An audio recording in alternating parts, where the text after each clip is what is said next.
Topic here is introducing sources. So here we have some student samples that address introduction of sources.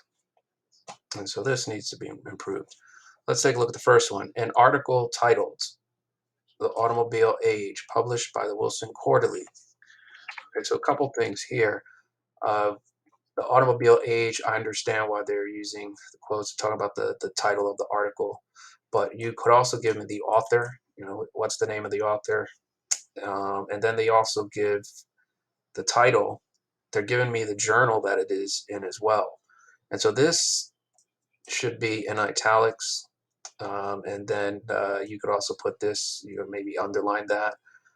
Um, or, I mean, the quotes work as well. But this right here, this section. So what I would say on this one here, they just have too much. They definitely don't need the Wilson Quarterly. An article by, give me the name of the author, or you could even put down here, according to, name of the author, and then you don't even need this section.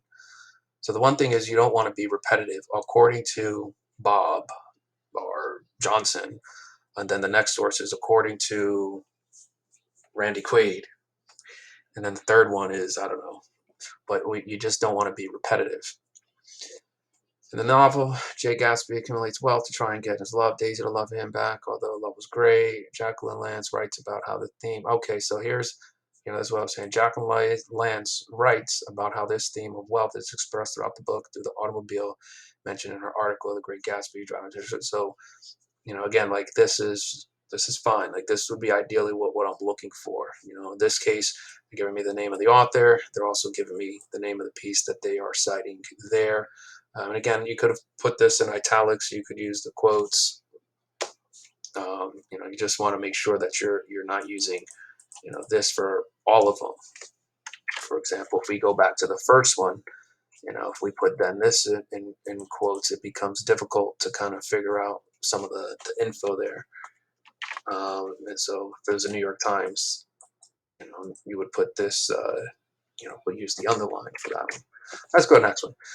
During that time, I don't know what that means. During that time, the Democratic Party isolated itself from the rest of the world by declaring opposition to the League of Nations, which was the first intergovernmental organization that sole purpose was to maintain world peace after World War I. So I don't quite know what's going on here. Declaring opposition to the League of Nations, like, is that a speech? I don't know. But then they use this section here. This is wrong. We want to use a footnote. So I should see a little 3. And we don't need this. That's the point of the footnote. For their roles, in addition to the statistics, Lee Graham also says, freed from their corsets, women also. Here we're using a quote of the article piece. And then, Lee Graham, this would be allowed because then in the footnote, wherever this ends, we would have like a 1, and then that would give me the additional information. And if you have no idea what I'm talking about here, in this particular sample, we see here, this section right here, we see this little 1, and then that 1 takes us to this source here, Patricia Baker, Fashions of a Decade. So for their introduction of the source, Patricia Baker explained the attitude this time in regard to the fashion in her piece. So he kind of did both. He gave me the name of the author as well as this, and that's what I'm looking for, to give me, the name of the author, and then where that's from. If it's a speech, then, you could say, according to Woodrow Wilson, Declaration of War speech, you give me the date, and then you can kind of go on. So in this one, we kind of see the format down here as well. The 3, 4, 5 matches up with the source here, which is a reference to a song. And then here's 5. So somewhere in here, there should be a 4. I can't quite pick up on where that is. Anyway, so going back to this item here, you just want to make sure that you're not, introducing, using too much information, and you want to figure out a unique way to introduce each source. I would say here you would want to include the author, get rid of this one. This one I like right here. This is wrong using, this doesn't show the footnotes. I don't know why this is in quotes here. And then this one's not bad either. I just shouldn't have deleted the rest of the source here.